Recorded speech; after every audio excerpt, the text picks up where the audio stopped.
What up, world? J2K. Want to kick it back in on a Bleacher Report article here for today. The NBA season is going to be kicking off here in a couple of days on the 22nd. So might as well want to fill up more of these videos, get my predictions, let alone evaluate each team before the season heads off. So we do have a Bleacher Report article by Mr. Zach Buckley of one trade every NBA contender should make to go all in. As we all know, the spotlighted trade person and star player is going to be Mr. James Harden. So there's trade scenarios for him, a la the Philadelphia 76ers, the Brooklyn Nets, the Milwaukee Bucks, the Miami Heat. The Mavericks were somewhat in that picture by different reports. I doubt that's the case. Feel like that never escalated. So let's jump into here to these articles, and of course I'll give my little chime within here. All right, so Philadelphia, number one, James Harden. So here's the trade package. James Harden for Ben Simmons, Tyrese Maxey, the 2023 top 10 protected first round pick for James Harden. Okay, and this is pretty simple. I've stated this before. If you're the Houston Rockets, your era and saga of James Harden for 8 years is done with. It is over. You're not going to win a championship. That momentum has passed. And it's not a bad thing. In 2018 was your peak to win a championship, first in the West. Harden was the MVP. Game 7 against the Warriors. It didn't happen. It's done with. So you got to let go of James Harden since he just turned 30 years of age. And he's not declining, but there's no reason to keep him right now. You're in the middle of the pack in the West. Young teams are coming up. It's time to disperse. So if you're going to trade James Harden away, if you're rebuilding, Ben Simmons is on top of the list in the league, who's around 24 years of age, who's got star potential, who's going to be an all-time great player. You make that trade if you're the Houston Rockets immediately. Now, the GM for the Rockets stated they don't want to trade Harden over to Daryl Morey and the 76ers. That's petty. That's stupid. They'll come to their senses in probably around 6 to 12 months if they're not doing it right now. Now, if you're the Philadelphia 76ers, you do not make this trade. Daryl Morey's on there. He stated he wants to keep Simmons. That could be bluffing or not to keep Simmons' morale happy. Who knows about it? But if you're Philadelphia, if you have a very nice situation, you have a young core of Ben Simmons and Joel Embiid, this will be their fourth season together. And they've been on an uptrend. Last season was shaky by Elton Brand and his terrible roster moves and salaries. That's why he brought in Daryl Morey. Ben Simmons, Joel Embiid, they're going to progress. Their potential is going to go up. They should take a next step next season. So if I'm the Philadelphia 76ers, I do not trade for a 3-year experiment with James Harden. I'm not doing it.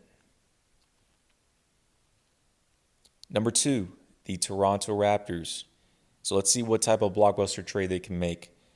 They're going to trade Norman Powell, Chris Booker, Patrick McCaw, and the 2022 top 8 protected first-round pick for Rudy Gobert. So Rudy Gobert just signed a 5-year extension with the Utah Jazz. He's probably going to stay with the Jazz for another 2 to 3 seasons at least. The Jazz are not going to trade away Rudy Gobert. And if you're Donovan Mitchell, you do need more scoring options on your team. And that's why I expect the Jazz probably to finish around a 9 seed next season. They're on a downtrend, and the Jazz management has been pretty much awful, pretty much for this offseason. They made no moves. They only brought in Derek Favors, which Donovan Mitchell's batching his eye on. Even if you were to trade Rudy Gobert if you were to trade away Rudy Gobert away and you only get Norman Powell, Chris Booker, Patrick McCaw and a pick with Donovan Mitchell, that's blasphemous. That's a slap in his face. So that's a bad trade for the Jazz. And for the Raptors, yes, that's a very simple and easy trade to make. You lost Serge Ibaka, you lost Marc Gasol, you brought in Aaron Baines, but Rudy Gobert would be helpful for their defensive identity. I would actually like that. I would like that if you're the Raptors, but that's not going to happen. All right, the Dallas Mavericks. Before looking into this trade, the Dallas Mavericks are in a good situation right now. They don't need to bring another blockbuster move. Now, right now you do have Luka. You do have Kristaps Porzingis and a bunch of young players with mad potential. I like where they're at as of right now. So they don't need to make big moves. Giannis is out of the table for free agency, so it's something to keep their eye on in the next year or two. I think ideally for a trade, you can go for like a Jonathan Isaac. I think he would be a perfect young forward. That would be perfect and ideal for their team to upgrade from Finney Smith. but we'll see. So the trade with the Phoenix Suns, James Johnson, Tyler Terry, 2025 first round pick for Aaron Gordon. I'm not too crazy about that if you're the Mavericks. You really don't need Aaron Gordon when you have Dwight Powell and you got Maxi Kleber, who are more ideal for their team. I'm not feeling that. I'm not feeling that. All right, at number 4, we do have the Miami Heat and none other than Mr. James Harden. All right, let's see here. The Miami Heat will trade away Tyler Herro, Duncan Robinson, KZ Okpala, Kelly Olynyk, Myers Leonard in the 2025 top 5 first protected first round pick to Houston Rockets for James Harden. This is an intriguing one ever since Giannis Antetokounmpo is off the sweepstakes over in the 2021 free agency class. The Miami Heat are now in a position to where they can either keep their young core and talent with Jimmy Butler, or they can pair Jimmy Butler with a second star, let alone a player that's better than Jimmy Butler on the same team. They want to make it back to the finals, let alone win a championship. The Houston Rockets are looking to let go of James Harden for the right price. And since you're rebuilding, if you're the Houston Rockets, they would love to have Tyler Herro on their team with Duncan Robinson, who kind of resembles somewhat of a Steph and Clay. Not there, but somewhat. You are also be able to get a first-round pick. If I'm the Houston Rockets, I would ask for Tyler Herro, Duncan Robinson, 2 first-round picks. You have to throw in Kendrick Nunn in there, and I think that will get it done. If you had 2 first-round picks, maybe a third one, but most likely it's 2 first-round picks. I think the Miami Heat, let alone the Rockets, would agree to that deal. And that's good for your Miami. You get James Harden with Jimmy Butler, both who are 30 years of age. You can bring in veteran-type players to fill around that culture with Pat Riley and the crew. And if you're Miami, ideally you would love to keep Tyler Herro and Duncan Robinson, but Jimmy Butler's 30 years of age. He's not getting any younger. You have a 2-year window to win a championship if you're Miami, and that 2-year window is perfect for James Harden still in his peak. Now, at the end of the day, this is Miami's decision. If I'm Miami, I'm making that trade for James Harden. And number 5, the Denver Nuggets. The trade will go down. They would give up Michael Porter Jr., R.J. Hampton, Gary Harris, and a 2021 top 8 protected first-round pick to the Wizards for Bradley Beal. Now, that's an interesting one. Ideally, if you're the Washington Wizards, you're going to run the season with Russell Westbrook and Bradley Beal. I think if this comes to next offseason for both the Nuggets and the Wizards, let's say the Nuggets lose in the first round, and if the Wizards, they lose in the first round or miss the playoffs, I believe this trade would be more formidable and actually would go down to happen. So Michael Porter Jr. would be the main player among these talks. I think within this, the Washington Wizards would want probably 2 first-round picks, Michael Porter Jr., when it comes down to it. But R.J. Hampton, let's see if the potential for him goes down the rookie season. So if I'm the Nuggets, I would make this trade the season after this season. Same thing with the Denver Nuggets. Next, you do have the Boston Celtics. So the Celtics actually, they didn't have a good offseason. Danny Ainge wasn't able to make a sign-and trade. And we saw with Danny Ainge during the offseason, he didn't make any big moves. He made nothing whatsoever. He's got all these draft picks and nothing. But with Gordon Hayward, with that sign-and trade, he wasn't able to send him off to Indiana and get Miles Turner, anything along that side. So the Boston Celtics right now, they can still make the NBA Finals. They can represent the East. They can still make a conference finals appearance and be a top 2, top 3 seed in the Eastern Conference. But there's a lot of potential. There's a lot of opportunities to where they could have got Steven Adams on their team, sign and trade for Miles Turner, anything along those lines. But, Jason Tatum's 6'8", now 6'10". He's going to progress. Celtics are still fine, but missed opportunities. So let's see here. They're going to trade away Marcus Smart, Romeo Langford, and the 2021 first-round pick to Indiana for Victor Oladipo. That's interesting. Marcus Smart is a culture setter. He's been with the franchise for around 5 or 6 seasons. I don't think Brad Stevens and the crew want to let him go whatsoever.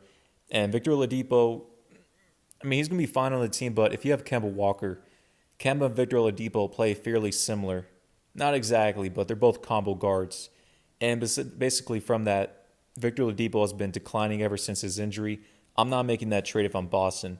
If you're Indiana, I would still not make that trade. You want to keep Victor Oladipo and let him play around one more season. He's still got a lot of potential because he's always an all-star bubble type player.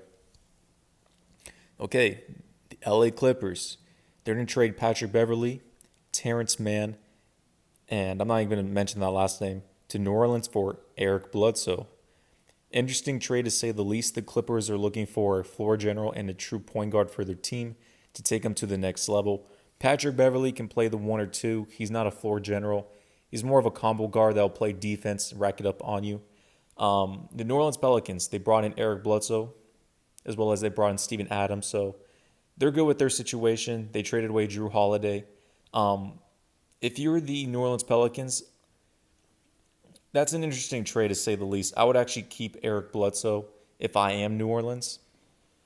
I mean, personally for this trade, it's not really much needed for either side. The Clippers have Patrick Beverley, who fits somewhat of their culture and that defensive identity. So I'm not making this trade if I'm either team. The Brooklyn Nets. And I was surprised the Brooklyn Nets didn't make any subpar trades during this offseason or pretty much free agency signings. You brought in Landry Shamet. You were able to sign Jeff Green. I was shocked that they didn't bring in Serge Ibaka in free agency, that he went over to the Clippers, but that's neither here or there.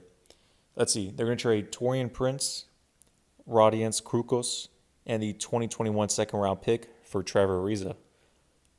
Yeah, I mean, you can do that. Taurean Prince is a 3 and a 4. He plays kind of like a Damari Carroll type role, just defensively, a wing, 3 and D. For Trevor Ariza, yeah, I mean, yes and no. I mean, Nets don't really have that many 4s on their team. And Trevor Ariza can still play a 4, but I don't know. It's nothing too crazy on that. I mean, they can do it. I still won't bat an eye, but if anything, just keep Taurean Prince as a 4. Plus, you do have Krukos, who's young and who can shoot. So I'd rather just keep where they're at. All right, the Milwaukee Bucks.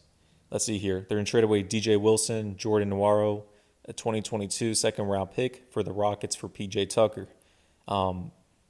That's not happening.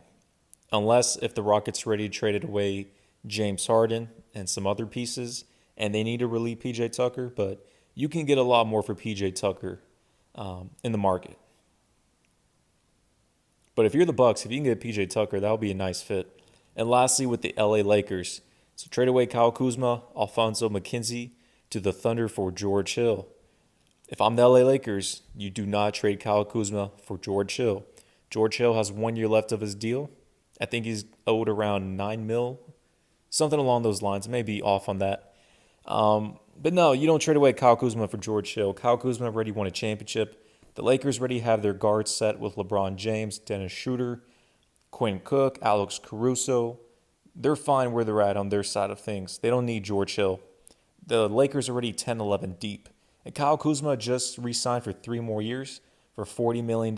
So Kuzma at around 24 years of age, he's got a lot of the potential. They're good where they're at. I'm going to end it off here. There's a couple interesting trades, but we'll see a couple more. The main one's going to be James Harden, of course, entering into the season. So we'll kick it up here and end it off.